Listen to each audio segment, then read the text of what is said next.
Hi friends, ಎಲ್ಲರಿಗೂ ನಮಸ್ಕಾರ. ರೇಖಾ ಅಡುಗೆ ಚಾನಲ್ಗೆ ಸ್ವಾಗತ. ಬನ್ನಿ, ಇವತ್ತು ನಾನು ಮಾಡ್ತಾ ಇರೋಂಥ ರೆಸಿಪಿ ಒಂದು ಹೊಸ ರೆಸಿಪಿ ಅಂತಲೇ ಹೇಳ್ಬೋದು. ಯಾಕಂದರೆ ಡಿಫ್ರೆಂಟಾಗಿ ಇವತ್ತು ನಾನು ಮಾವಿನಕಾಯಿಂದ ಚುರುಮುರಿ ಮಾಡ್ತಾ ಇದ್ದೀನಿ. ಸೊ ನೀವು ಯಾವತ್ತೂ ಟ್ರೈ ಮಾಡಿಲ್ಲ ಅಂದರೆ ಒಂದ್ಸರಿ ಟ್ರೈ ಮಾಡಿ ನೋಡಿ, ಇಷ್ಟಪಡ್ತೀರ, ತುಂಬಾ ಚೆನ್ನಾಗಿರುತ್ತೆ.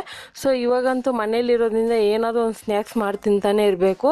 ಸೊ ಇವಾಗ ಮಾಡೋದು ಯಾವ ರೀತಿ ನೋಡ್ಕೊಬರೋಣ. ಇಲ್ಲಿ ನಾನು ಒಂದು 2 ಕಪ್ ಆಗೋಷ್ಟು ಕಡಲೆಪುರಿ ತೆಗೆದಿಟ್ಕೊಂಡಿದ್ದೀನಿ. ನಾರ್ಮಲ್ ಕಡಲೆಪುರಿ ಅದು ತಗೊಳ್ಳಿ, ನಾನು ಇಲ್ಲಿ ಸಪ್ಪೆ ಕಡಲೆಪುರಿ ಅಂತಾರಲ್ಲ ಆ ಥರ ತಗೊಂಡಿದ್ದೀನಿ. ಇದು ಸ್ವಲ್ಪ ಕ್ರಿಸ್ಪಿಯಾಗಿರಬೇಕು. ಅಕಸ್ಮಾತ್ ಇಲ್ಲ ಅಂದರೆ ಪಾತ್ರೆಯಲ್ಲಿ ಒಂದು ಸ್ವಲ್ಪ ಬಿಸಿ ಮಾಡ್ಕೊಳ್ಳಿ 2 ನಿಮಿಷ. ಇಲ್ಲಿ ಒಂದು 2 ಈರುಳ್ಳಿ ಕಟ್ ಮಾಡಿ ಇಟ್ಕೊಂಡಿದ್ದೀನಿ, 1 ಕ್ಯಾರೆಟ್ ತುರ್ದು ಇಟ್ಕೊಂಡಿದ್ದೀನಿ, ಸ್ವಲ್ಪ ಕೊತ್ತಂಬರಿ ಕಟ್ ಮಾಡಿ ಇಟ್ಕೊಂಡಿದ್ದೀನಿ, ಮತ್ತು ಸೇವು ಒಂದು ಅರ್ಧ ಕಪ್ ಆಗೋಷ್ಟು, 2 ಟೊಮೊಟೊ ಕಟ್ ಮಾಡಿ ಇಟ್ಕೊಂಡಿದ್ದೀನಿ.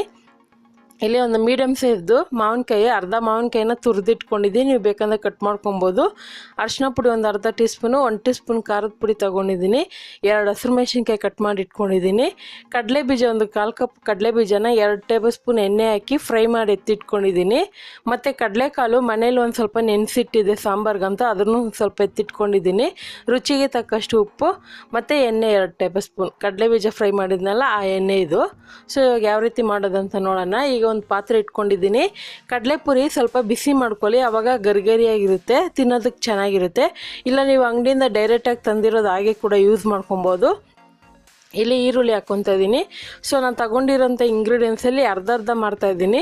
ಸೊ ಸ್ವಲ್ಪ ಮಾಡಿ ತಿಂದರೆ ಫ್ರೆಶ್ ಆಗಿ ಚೆನ್ನಾಗಿರುತ್ತೆ. ಒಟ್ಟಿಗೆ ಎಲ್ಲ ಹಾಕಿ ಮಾಡಿಬಿಟ್ರೆ ಮೆತ್ತಗಾಗುತ್ತೆ, ಅದಕ್ಕೋಸ್ಕರನೇ. ಸೊ ಈಗ ಇದಕ್ಕೆ ಅರಿಶಿನ ಪುಡಿನೂ ಮತ್ತು ಖಾರದ ಪುಡಿ ಹಾಕ್ಕೊತಾ ಇದ್ದೀನಿ. ಫ್ರೈ ಮಾಡಿರೋಂಥ ಕಡಲೆ ಬೀಜ, ನೀವು ಡೈರೆಕ್ಟಾಗಿ ಮಿಕ್ಚರ್ ಏನಾದರೂ ತೊಗೊಬಂದ್ರೆ ಅಂಗಡಿಯಿಂದ, ಅದರಲ್ಲಿರುತ್ತೆ ಕಡಲೆ ಬೀಜ, ಬೇಕಾಗಿಲ್ಲ. ಸೊ ಇವಾಗ ತುರಿದಿರೋಂಥ ಮಾವಿನಕಾಯಿ, ಟೊಮೊಟೊ ಹಾಕ್ಕೊತಾ ಇದ್ದೀನಿ, ಒಂಚೂರು ಹಸಿರು ಮೆಣಸಿನ್ಕಾಯಿ. ಮಾವಿನಕಾಯಿ ನಿಮಗೆ ತುರಿಯೋದು ಬೇಡ ಅಂದರೆ ಚಿಕ್ಕದಾಗಿ ಕಟ್ ಮಾಡಿ ಕೂಡ ಹಾಕ್ಕೊಬೋದು. ಮತ್ತು ಕಡಲೆಕಾಳು ಆಪ್ಷನಲ್ ಅದು. ಸೊ ನಾನು ಮನೇಲಿ ಸಾಂಬಾರ್ಗಂತ ಮಾಡಿ ಇಟ್ಟಿದ್ದೆ, ನೆನೆಸಿಟ್ಟಿದ್ದೆ. ಸೊ ಅದನ್ನು ಒಂದು ಸ್ವಲ್ಪ ಹಾಕ್ಕೊತಾ ಇದ್ದೀನಿ. ಯಾಕಂದರೆ ಇವಾಗ ಬೇಸಿಗೆ ಕಾಲದಲ್ಲಿ ಹೆಸ್ರು ಕಾಳು, ಕಡಲೆಕಾಳು ಈ ಥರ ನೆನೆಸ್ಬಿಟ್ಟು ಟೈಮ್ ಪಾಸಿಗೆ ತಿಂತಾ ಇರೋದು ಚೆನ್ನಾಗಿರುತ್ತೆ ಮತ್ತು ಹೆಲ್ತಿಗೆ ಒಳ್ಳೆಯದು. ಮತ್ತು ಕಡಲೆ ಬೀಜನ ಫ್ರೈ ಮಾಡಿದ್ನಲ್ವ, ಅದರಲ್ಲಿ 1 ಟೇಬಲ್ ಸ್ಪೂನ್ ಎಣ್ಣೆ ಹಾಗೆ ಉಳಿದಿತ್ತು, ಅದನ್ನು ಹಾಕ್ಕೊತಾ ಇದ್ದೀನಿ. ಎಣ್ಣೆ ಹಾಕೋದ್ರಿಂದ ಮಸಾಲೆ ಎಲ್ಲ ಒಳ್ಳೆ ಕಲರು ಬರುತ್ತೆ ಮತ್ತು ಅದು ಚೆನ್ನಾಗಿ ಕಡಲೆಪುರಿಗೆ ಹೀರ್ಕೊಳ್ಳುತ್ತೆ. ಸೊ ಕೊನೆಯಲ್ಲಿ ಉಪ್ಪು ಹಾಕ್ಕೊತಾ ಇದ್ದೀನಿ. ಉಪ್ಪು ಹಾಕ್ಕೊಂಡು ಮಿಕ್ಸ್ ಮಾಡ್ಕೊಳ್ಳೋಣ. ಆಲ್ರೆಡಿ ನಾನು ಒಂದು 2-3 ಥರ ಚುರ್ಮುರಿ ರೆಸಿಪಿ ತೋರಿಸಿದ್ದೀನಿ. ಸೊ ನೀವೇನಾದರೂ ನೋಡಿಲ್ಲ ಅಂದರೆ ನೋಡಿ. ಮತ್ತು ತುಂಬ ಜನ ಕಮೆಂಟ್ ಮಾಡ್ತಾ ಇದ್ದೀರಾ, ನೀವು ಕೇಳೋಂಥ ರೆಸಿಪಿಗಳನ್ನ ಅಪ್ಲೋಡ್ ಮಾಡ್ತೀನಿ, ಖಂಡಿತವಾಗಿ ಮಾಡೇ ತೋರಿಸ್ತೀನಿ ನಾನು. ಸೊ ಇವಾಗ ನೋಡ್ತಾ ಇರ್ಬೋದು, ಚುರ್ಮುರಿ ರೆಡಿಯಾಗಿದೆ. ಇವಾಗ ನಾವು ರೋಡ್ ಸೈಡ್ ತಗೊಂಡಾಗ ಈ ಥರ ಪೇಪರಲ್ಲಿ ಪಟ್ಲ ಕಟ್ಕೊಡ್ತಾರಲ್ವ, ಸೊ ಅದೇ ರೀತಿ ನಾನು ಕೂಡ ನಿಮಗೆ ತೋರಿಸ್ತಾ ಇದ್ದೀನಿ.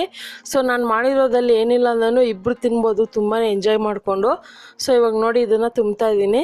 ಸೊ ಇದ್ರ ಮೇಲೆ ಇನ್ನೊಂದು ಸ್ವಲ್ಪ ನಾನು ಮನೇಲಿ ಮಾಡಿರೋಂಥ ಸೇವು, ಕಡಲೆ ಬೀಜ ಅದೆಲ್ಲ ಹಾಕ್ಕೊತೀನಿ, ಈರುಳ್ಳಿ ಎಲ್ಲ. ಸೊ ಈ ಥರ ಹಾಕ್ಕೊಂಡು ನೀವು ಮಕ್ಳಿಗೆ ಮಾಡಿಕೊಟ್ಟಾಗ ತುಂಬಾ ಇಷ್ಟಪಟ್ಟು ತಿಂತಾರೆ. ಸೊ ಮನೇಲೂ ಬೋರ್ ಆಗದವಾಗ ಈ ಥರ ಒಂದು ರೆಸಿಪಿ ಮಾಡ್ಕೊತೀನಿ ನೋಡಿ. ಖಂಡಿತ ಇವತ್ತು ಮಾಡಿರೋ ಈ ಚುರ್ಮುರಿ ರೆಸಿಪಿ ನಿಮಗೆಲ್ಲ ಇಷ್ಟ ಆಗಿದೆ, ಟ್ರೈ ಮಾಡಿ. ಯಾವ ರೀತಿ ಬಂತಂತ ಕಮೆಂಟ್ ಮಾಡಿ.